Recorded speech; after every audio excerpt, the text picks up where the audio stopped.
Monsoon के बाद अरब सागर में उठा सीजन का पहला चक्रवाती तूफान शक्ति समुद्र में उथल पुथल मचा रहा है और इसकी रफ्तार 100 किलोमीटर प्रति घंटे है, जो और तेज हो सकती है। ये तूफान ओमान और पाकिस्तान की ओर बढ़ रहा है, जबकि भारत के तट से टकराने की संभावना कम है, लेकिन इसके प्रभाव से महाराष्ट्र और गुजरात के तटीय इलाकों में भारी बारिश हो सकती है, जिसको लेकर अधिकारियों ने अलर्ट जारी किया है। मौसम विभाग ने बताया कि चक्रवाती तूफान शक्ति अब गंभीर स्थिति में है और ये धीरे धीरे अरब सागर में पश्चिम की ओर बढ़ रहा है। तूफान फिलहाल गुजरात के द्वारका से लगभग 420 किलोमीटर पश्चिम, नलिया से 470 किलोमीटर पश्चिम दक्षिण पश्चिम, पाकिस्तान के कराची से 420 किलोमीटर दक्षिण पश्चिम और ओमान के मसीराह से लगभग 600 किलोमीटर पूर्व उत्तर पूर्व में केंद्रित है। इसके पश्चिम दक्षिण पश्चिम की ओर बढ़ने और रविवार तक उत्तर पश्चिम और समीपवर्ती पश्चिम मध्य अरब सागर तक पहुंचने की संभावना है। सोमवार सुबह से ये पूर्व उत्तर पूर्व की दिशा में बढ़ेगा और धीरे धीरे कमजोर होगा। इसके कारण समुद्र में ऊंची लहरें उठेंगी और मछुआरों को अगले 5 दिनों तक समुद्र में जाने से बचने की चेतावनी दी गई है।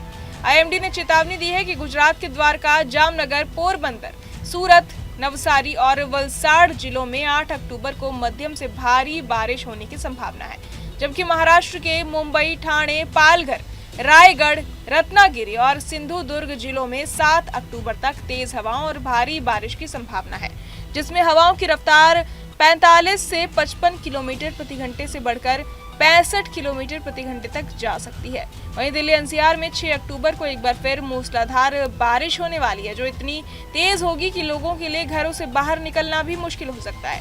इसे देखते हुए भारत मौसम विज्ञान विभाग यानी आईएमडी ने येलो अलर्ट जारी किया है और आंधी तूफान के लिए भी चेतावनी दी है।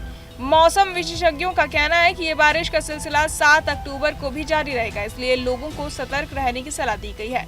उत्तरी महाराष्ट्र तट पर 5 अक्टूबर तक समुद्र में उथल पुथल रहने की संभावना है और राज्य सरकार ने एनडीआरएफ और एसडीआरएफ की टीमों को अलर्ट पर रखा है। इसी बीच बंगाल के उत्तरी जिलों में भी मौसम का कहर जारी है।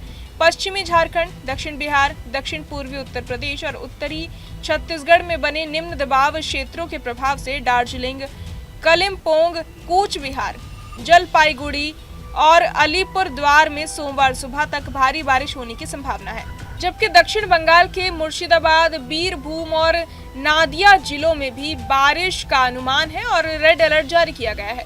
हिमाचल प्रदेश में भी मौसम करवट ले रहा है, जहां मौसम विज्ञान केंद्र शिमला ने रविवार को येलो और सोमवार को ऑरेंज अलर्ट जारी किया है। राज्य के कई हिस्सों में 8 अक्टूबर तक लगातार बारिश होने की संभावना है, जिसमें कुछ जगहों पर गरज और बिजली के साथ 40 से 50 किलोमीटर प्रति घंटे की रफ्तार से हवाएं चल सकती हैं और उच्च पर्वतीय क्षेत्रों में बर्फबारी भी हो सकती है। इस तरह अरब सागर में उठे तूफान और बंगाल की खाड़ी और हिमालयी क्षेत्रों में बने दबाव क्षेत्रों के कारण पूरे देश में अलग अलग हिस्सों में भारी बारिश और तूफानी हवाओं का प्रभाव जारी रहेगा।